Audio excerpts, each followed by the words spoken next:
పోసానికి నెల 20 వరకు రిమాండ్ విధించింది న్యాయస్థానం. ఈ మేరకు ఆరోగ్యం సహకరించడం లేదని కోర్టుకు తెలిపిన పోసాని తనకు 2 సార్లు హార్ట్ సర్జరీలు జరిగాయని విన్నవించారు.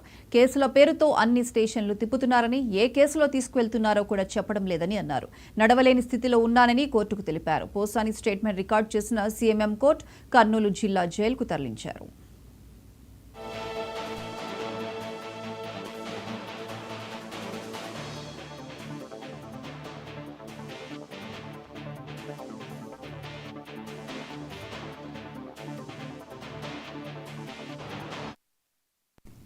పోసానికి నెల 20 వరకు రిమాండ్ విధించింది న్యాయస్థానం. ఈ మేరకు ఆరోగ్యం సహకరించడం లేదని కోర్టుకు తెలిపిన పోసాని తనకు 2 సార్లు హార్ట్ సర్జరీలు జరిగాయని విన్నవించారు. కేసుల పేరుతో అన్ని స్టేషన్లు తిప్పుతున్నారని, ఏ కేసులో తీసుకువెళ్తున్నారో కూడా చెప్పడం లేదని అన్నారు. నడవలేని స్థితిలో ఉన్నానని కోర్టుకు తెలిపారు. పోసాని స్టేట్మెంట్ రికార్డు చేసిన సీఎంఎం కోర్టు కర్నూలు జిల్లా జైలుకు తరలించారు.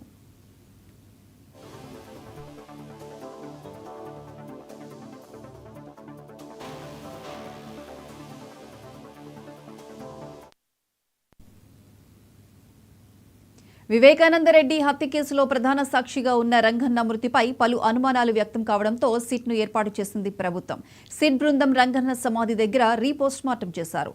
పోలీసుల భద్రత మధ్య కడప నుంచి వచ్చిన వైద్య బృందం రీపోస్ట్ మార్టం నిర్వహించింది.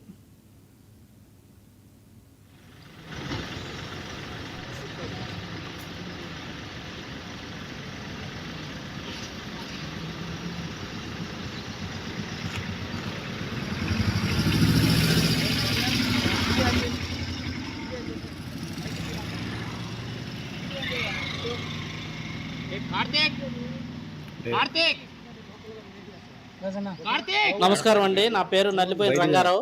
నూజూడి గ్రామంలో పట్టణ పరిధిలో ఉన్న పెట్రోల్ బంకులో సిబ్బంది చాలా నిర్లక్ష్యంగా వ్యవహరిస్తున్నారు.